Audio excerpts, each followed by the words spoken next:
So, can you use VR for medical and first responder training? One thing that you guys may hear me talk about from time to time is that I am a part of a local volunteer organization where we do mainly search and rescues, but also bad accidents and private land, firefighting, and stuff like that. So I had an idea when I was looking through the Quest store the other day. They have first aid trainings, and I think maybe some fire trainings in there too. And I thought it would be kind of a fun idea to run through those and just see how much of a refresher they can be and if they're really worth your time or not. How to get the pup. That's one of her favorite spots. So how did I get into this to begin with? I've always been interested in this type of stuff and been a part of wilderness training and survival and just basic first aid and whatnot for as long as I can really remember. But I was in a power parachute, a PPC, with one of my good friends that is a pilot. And unfortunately, we actually had to make an emergency crash landing, which I will post a video of.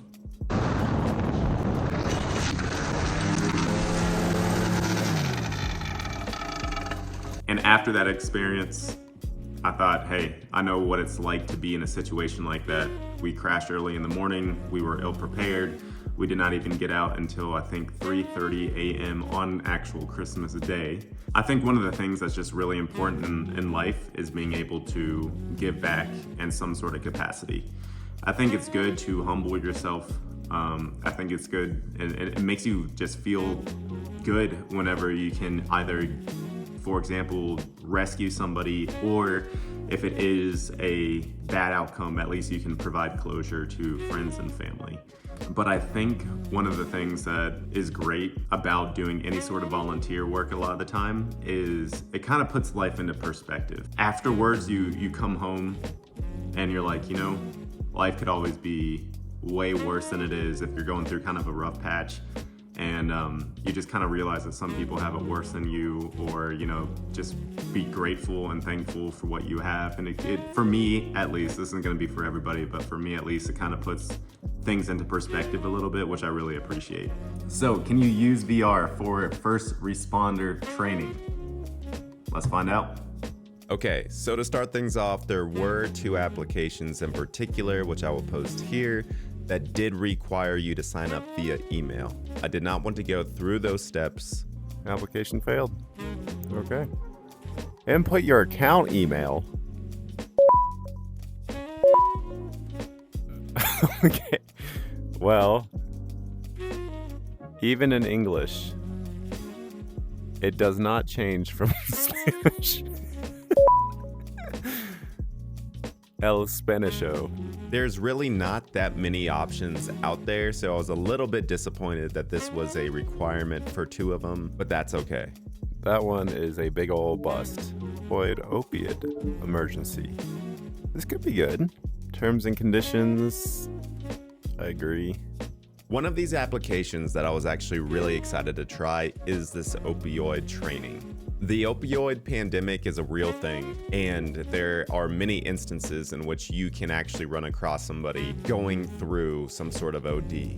Welcome to the first aid module, focusing on the ABCs of emergency response. I first tried the initial ABC introduction, which was surprisingly pretty good. It was just a basic overview, clearing the airway, tilting the head back, is the victim able to respond, and so forth. Hey, are you okay? Can you hear me? Are you okay? Can you hear me? I wish it was a little bit more in depth when it came down to specifics. You know, what if there was an obstruction? What if they aren't breathing? You know, and so forth. Hi. Hi. What's up? But for what it is, as just a basic overview, assuming that they do have these checkboxes checked off, it's not a bad refresher. It goes through the basic calling 911, keeping 911 on speakerphone so you can still work on the victim while communicating with a dispatcher and so forth. What if 911 doesn't answer? Oh. Whoa.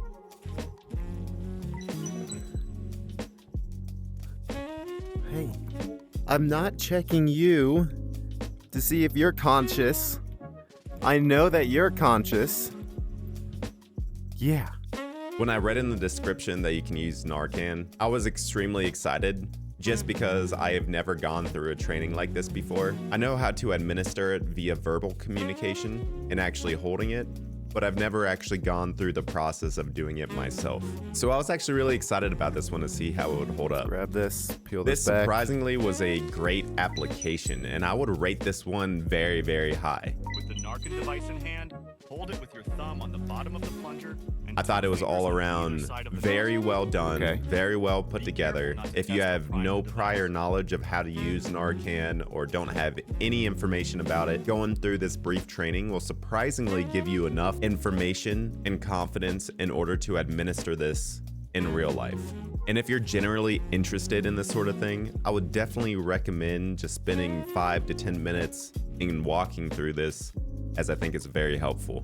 The next one up on the list has first aid training for free via demo, but there are locked subscriptions that you can go through later on if you were to pay for that.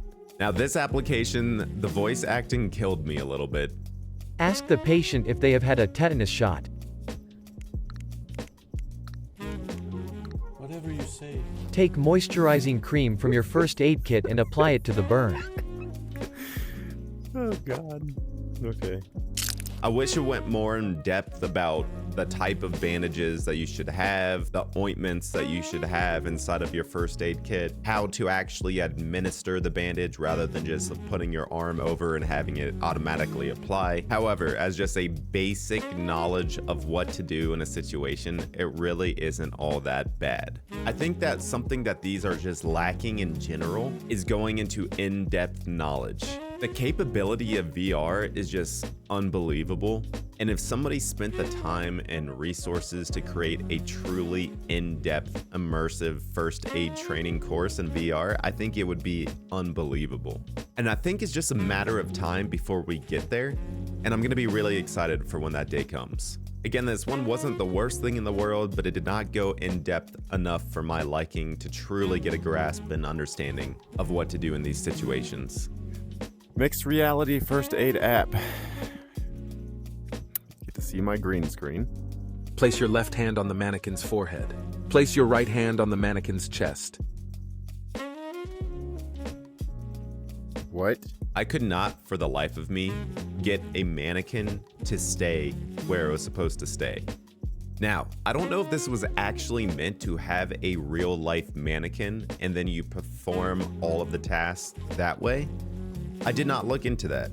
And that would make a lot of sense, especially if it is a mixed reality first aid app. However, I do not have a mannequin lying around, and so I was not able to get a fake mannequin to lie down and stay, and so I could not use this app.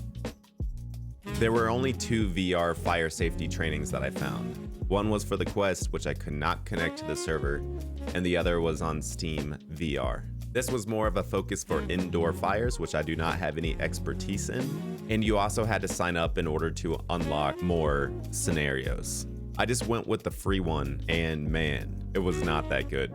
You cannot really walk around easily at all. The controls were kind of janky. It was very basic information that I think most everybody understands and knows. I was not that captivated with it whatsoever, and I think that you would just have a much better experience learning elsewhere. Anyway, I thought that this was a really fun experiment to have. I am in no way, shape, or form an expert in either fire or first aid. I know the very basics of both. I would be lying if I said that I'm not excited for there to be a very comprehensive first aid and or fire course available in VR one day. I think it can really captivate and immerse you in that setting, be able to hone your skills and know exactly what to do for a variety of scenarios. And I just think it would be all around very helpful. I really hope that somebody has that idea. I'm sure that somebody does somewhere out there in this world. Again, thank you all for watching, and I'll see you next time.